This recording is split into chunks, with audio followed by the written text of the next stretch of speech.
성벽 공사를 하면서 이스라엘 백성들이 밤낮으로 외부의 적들의 공격을 대비하면서 참 힘든 공사를 병행했다라는 것을 우리가 살펴보았습니다. 이것만도 참 벅찬 일이긴 한데 이 문제가 있습니다. 문제가 뭐냐면 이 가족을 먹여 살려야 하는 생업과 이 공사는 사실 무관한 일이다라는 거죠. 열심히 살긴 사는데 열심히 헌신하긴 하는데 정작 이 일은 그들의 가족을 먹여 살리는 일이 아니었다라는 거예요. 그러니 백성들의 삶은 공공했고 결국 오늘 말씀 5장의 1절 말씀을 보면 그때의 백성들이 그들의 아내와 함께 크게 부르짖어 원망했다라고 말하고 있습니다. 이 말은 아내들이 더욱더 적극적으로 주도적으로 원망했다라는 뜻입니다. 성경에서 원망했다라고 하면 부정적인 뜻이죠.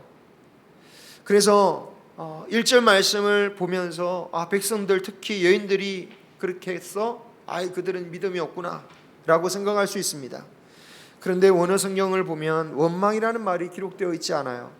출애굽 때에 하나님과 모세를 향해 사용했던 그 원망이라는 단어를 사용하지 않고 있습니다. 대신 반감이나 또 부딪힘을 의미하는 전치사가 있는 정도예요. 그래서 다른 성경은 번역하기를 원망이라는 말 대신 아우성을 쳤다 이렇게 번역하고 있습니다. 물론 넓은 의미에서 아우성을 치는 거나 원망하는 거나 뭐가 다르냐라고 볼 수도 있겠죠. 그런 의미에서 우리 성경은 원망이라는 단어를 그냥 번역한 것으로 보여요. 아우성이 되었던 불평불만이 되었던 그 원망과 아우성을 듣는 입장에서는 다 모두가 원망처럼 들리겠죠. 하지만 하나님은 구별하여 들으셔요. 감사를 잃어버려서 믿음이 없어서 원망하는 것과 부당하고 어려운 일을 당함으로 내는 아우성을 하나님은 구별하신다라는 겁니다. 감사를 잊어버리고 하는 원망은 하나님께서 싫어하시죠. 하지만 억울한 자의 부르짖음은 하나님께서 들으신다라는 거예요. 아내들이 특히 이 아우성을 쳤던 이유는 가정이 파탄났기 때문입니다. 남자들이 성벽 공사에 매달리면서 여인들이 자녀들과 가사를 도맡아 했어야 했습니다. 성벽 공사가 비록 52일만이라는 비교적 짧은 시일 내에 끝났다고 하지만 이미 그들의 삶은 그 이전부터 하루하루 버텨 살아가는 것도 너무너무 쉽지 않았다라는 거예요. 그런 그들에게 이제 남자들이 다 성벽 공사를 매달리니까 아마 더 어떤 치명적인 고통으로 다가왔을 것입니다. 그들이 말합니다. 우리 많은 자녀들을 먹이는 것도 힘듭니다.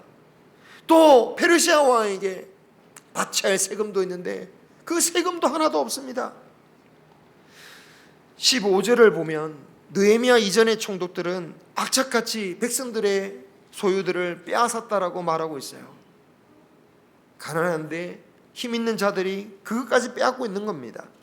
엎친 데 덮친 격으로 3절에 보면 성벽 공사하는 해에 또 하필이면 흉년이 들었어요.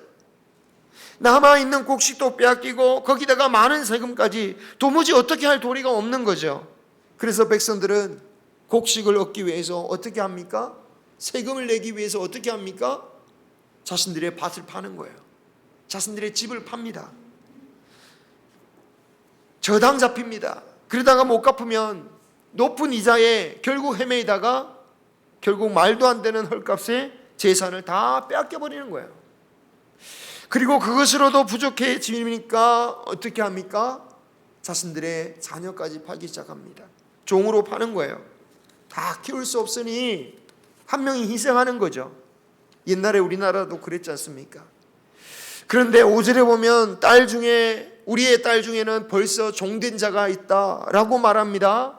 아들을 말하지 않고 딸을 이야기하는 이유가 있어요. 왜냐하면 이 종되었다라는 이 원어의 의미는 사실상 성적으로 짓밟혔다는 뜻이에요.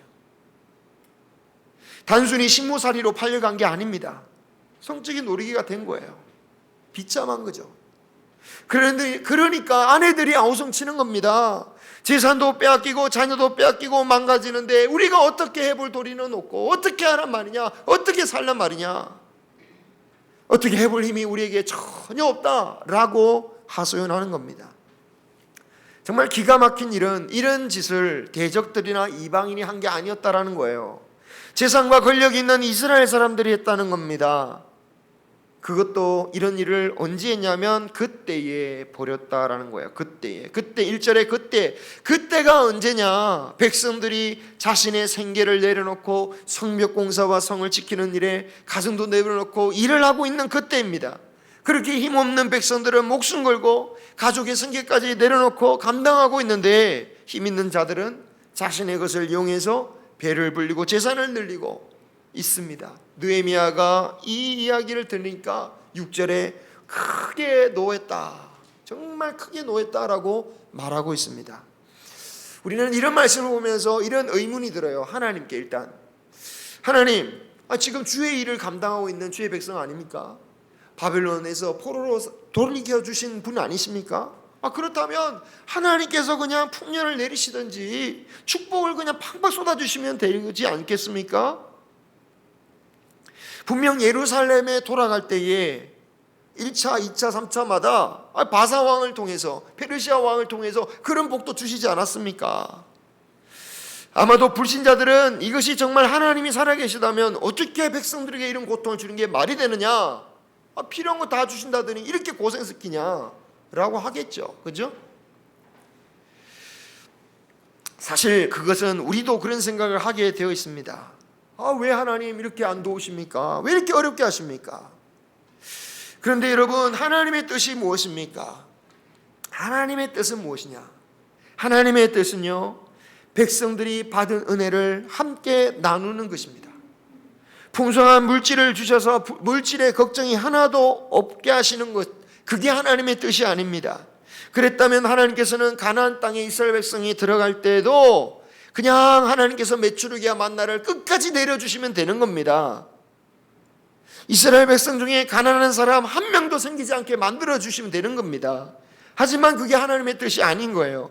하나님은 은혜 받은 자가 은혜를 베풀어서 하나님의 사랑과 하나님의 은혜, 결국 그것을 통하여 하나님의 구원을 보이게 만들기를 원하신다라는 거예요. 초대교회에 은혜 받은 사람들이 한 일이 뭡니까? 초대교회에 은혜 받은 사람들이 한 일은요, 자신의 재산을 팔아 나누는 거예요. 가난한 자들을 위해서 나누는 거였습니다. 하나님, 저에게 복을 주십시오라고 끝나는 게 아니라 나의 것을 나누는 것, 이런 모습을 통해서 하나님의 은혜를 받은 사람이 누구인지를 보여주시는 거고요, 하나님의 사람이 어떤 일을 해야 되는지를 성경을 통해서 우리에게 말씀하고 있는 겁니다. 하나님보다 재물을 더 사랑하는 자는 자신의 욕심을 위해서 그 가난한 자들의 어려움을 자신의 배를 채우는 기회로 삼을 것입니다. 높은 이자에 빌리지 않을 수 없는 사람에게 높은 이자를 물려서 갚지 못하게 만들고 그것으로 재산과 자녀들을 빼앗는 것입니다. 그런 일들이 과거의 고대에만 있었던 일은 아니고 세상 역사 가운데, 심지어 지금 우리가 살아가고 있는 시대에도 세상 곳곳에서 벌어지고 있다고 해요. 레바논에서는 엄청난 고통 가운데 백성들이 어려워지니까 그것을 이용해서 부자들이 막 섬을 사들이고 땅을 200개씩 막 산다고 하잖아요. 더 부자가 되는 거예요. 이렇게 되면 그 나라가 어떻게 되겠습니까? 백성들은 분노에 차서 분노에 찬 백성들이 어떤 사람을 지도자로 삼겠습니까? 과격하고 극단적인 선동가에 의해서 쉽게 휘둘러지는 거예요. 그래서 세계공황 뒤에 히틀러 같은 사람이 나오는 겁니다. 세계 경제가 어려워지니까 아주 극단적인 지도자들이 나오는, 지금 이 세계에 벌어지고 있는 현상이 그렇다는 거죠. 그리고 이런 상황이 예루살렘의 이 오늘 말씀의 상황이었습니다. 이런 내부적인 문제는 외부에서 예루살렘을 공격하는 적보다도 더 큰 위협이 되는 문제였어요. 예루살렘 성벽을 쌓은들 백성들의 삶이 무너지면 그게 무슨 의미가 있겠습니까? 아무리 성을 높이 쌓아도, 아무리 두껍게 쌓는다 한들 백성들의 마음이 무너져버리고 만다면, 그들의 삶과 소망이 무너져버리고 만다면 만리장성을 쌓는다 할지라도 결국 이스라엘은 스스로 무너져 내릴 수밖에 없는 것입니다.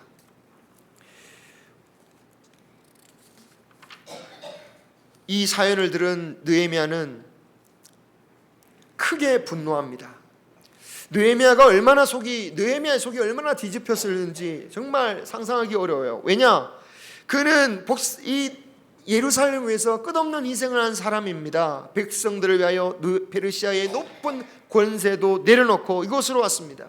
그는 예루살렘으로 온 이후에 단 한 번도 살해를 받지 않고 자신과 함께 공사를 하면서 일하는 유다 관리 150명을 위해서 날마다 그 맛있는 식사비를 제공했어요.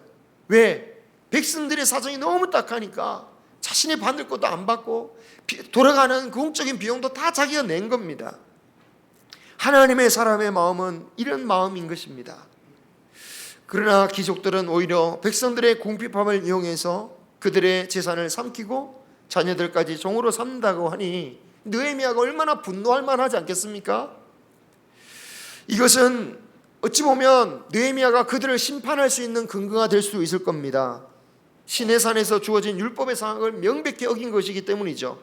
출애굽기 22장을 보면 가난한 자에게 돈을 구워줄지라도 절대로 채권자처럼 독촉하지 말 것이고 이자를 받지 말라고 했습니다.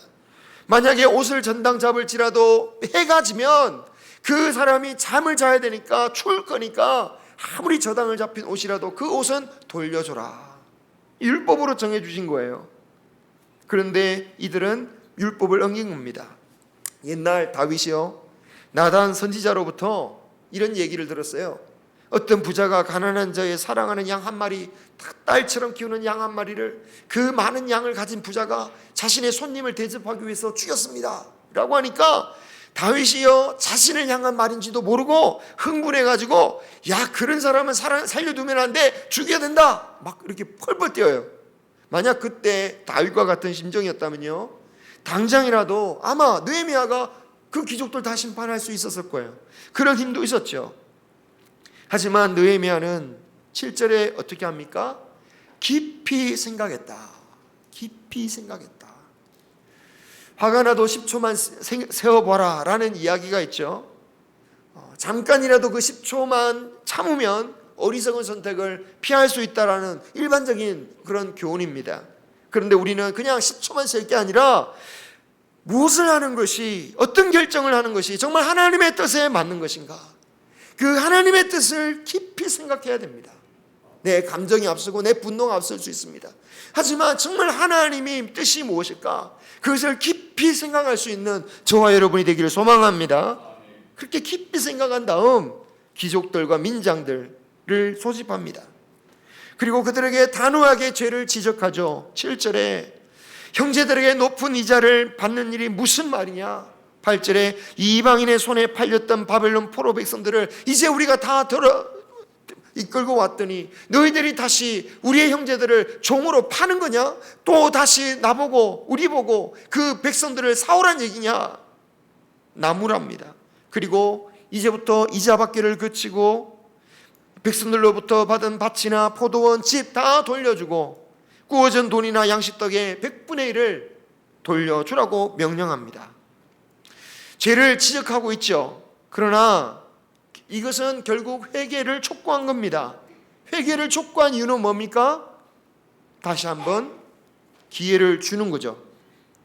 얼마든지 그들의 책임을 물어서 파멸시킬 수도 있으나 그에게는 그런 힘이 충분히 있었으나 깊이 생각해 본 결과 이것으로 하나님의 뜻을 이룰 수가 없겠다. 다시 한번 기회를 주고 예루살렘을 세우기를 결단한 것입니다. 참으로 우리가 무슨 일을 당하든 무슨 반응을 하기 전에 깊이 생각할 수 있기를 소망합니다. 나를 부르신 이유, 하나님의 자녀로서의 정체성을 깊이 생각하기를 원합니다. 예수 그리스도와 주님께서 가르쳐 주신 믿음의 도리가 무엇인지 그것을 우리는 깊이 생각해야 되는 거죠. 그리고 믿음의 도리대로 사는 것이 우리의 정체성을 지키는 거고, 정체성을 지키는 것이 우리가 받은 구원의 가치를 지키는 겁니다. 정체성을 버리고 사명을 버리고 내가 받은 그 모든 것은 내가 받은 구원의 가치를 버리는 거예요. 오늘 말씀에서 일어난 사건은요, 세상의 기준으로만 보면, 성경이 아닌 세상의 기준으로만 보면 귀족들이 뭔 잘못을 했습니까? 자기가 가진 것으로 억지로 빌려준 것도 아니고 빌려달라고 해서 빌려주고 이자를 물고 못 갚았으니까 정당한 내 권리를 행사한 거 아니겠습니까? 그런데 여러분, 우리는 구원을 받은 자다라는 겁니다. 우리가 은혜를 받은 사람으로서 그 은혜를 잊어버리고 산다면 우리는 그것이 치명적인 죄가 될 수 있음을 기억해야 됩니다. 1만 달란트의 빚을 탕감받았던 이가 다른 동료의 빚을 독촉한 것이 죄가 된 이유가 뭡니까? 탕감받은 사실만 없었다면 그에게 문제가 없는 거예요. 그렇지만 그가 탕감받은 사람이기 때문에 문제가 된 거죠. 탕감받은 자로서, 빚을 탕감받은 자로서의 정체성을 내팽개쳐 버렸습니다. 자신이 받은 은혜의 가치, 구원의 가치를 생각하지 않은 거예요. 우리가 받은 구원의 가치를 소중히 지키기 위해서라도 나의 정체성, 나의 사명에 대해서 우리는 깊이 생각하고 말하고 행동하시기를 주님의 이름으로 축원합니다. 느헤미야는 자신의 사명을 생각해서라도 이 귀족들을 치기보다는 회개의 기회를 주고 있습니다. 귀족들은 과연 어떻게 받아들였을까요? 이 회개를 쉽게 받아들였을까요? 말로 미안하다고 하면 끝나는 그런 회개는 아니죠. 쉬운 회개가 아닙니다. 자신의 기득권을 내려놓아야 됩니다. 당장 손해를 봅니다. 여러분이 이런 회개의 촉구를 들으신다면 과연 아멘 하실 수 있으시겠습니까? 바라기는 어떤 하나님의 말씀이라도 아멘 할 수 있는 그 믿음의 용기가 있으시기를 바랍니다. 다행히도 귀족들과 민장들은 느헤미야, 이 신앙의 양심이 아직 살아있어서 느헤미야의 지적에 부끄러워서 아무 말 하지 못하고 있다가 느헤미야 말대로 하겠다라고 결단을 내립니다. 그렇게 귀족들이 약속을 하니까 느헤미야가 더 확실하게 못을 박죠. 앞으로 만약 이 약속을 어기는 자는 하나님께서 그 집과 그 산업에서 털어버리겠다, 빈털터리가 만들어 버리시겠다라고 선언을 합니다. 느헤미야는 귀족들에게만 희생을 강요한 것이 아닙니다. 공사 기간은 물론이고 공사를 다 끝내고 자신이 예루살렘을 통치하는 12년간 녹을 받지 않았다라고 14절에 말씀하고 있어요. 자신뿐만 아니라 자신의 형제들 역시 똑같이 살해를 받지 않았다라고 말합니다. 자신의 재산을 위해서 어떤 돈도 백성들로부터 받지도 않았고요, 땅을 사서 투자하지도 않았다고 합니다. 그렇게 한 이유는 18절, 오로지 백성들의 어려운 사정 때문에. 하나님께서 우리들에게 어려운 시절을 허락하시는 이유가 있습니다. 그런 경험을 하게 하시는 때가 있습니다. 우리가 그런 경험을 많이 하지 않습니까? 그런데 그때에 우리가 하늘에 떡을 내려 주시옵소서 기도하지만 반드시 그것만이 우리의 정답은 아닐 때가 있다는 거예요. 우리에게 주신 그 은혜를 우리는 나누어야 할 때가 있습니다. 느헤미야처럼 나눌 수 있기를 바랍니다. 그런데 느헤미야처럼 이렇게 나누고 싶어도 꼭 몇몇 사람은 자신의 이익만 차리는 사람들이 있죠. 그런 사람들 때문에 마음이 확 식어버립니다. 느헤미야도 그런 경험을 한 셈이죠. 하지만 힘을 잃지 않았습니다. 왜냐하면 19절에 그의 기도를 보면 압니다. 이 일은 한 사람들의 인정을 받는 것이 아니라 사람들이 다 따라오든지 어떻게 하든지 문제가 아니라 하나님께서 기억하시고 하나님께서 나에게 은혜를 베푸시기를 믿고 기도하기 때문입니다.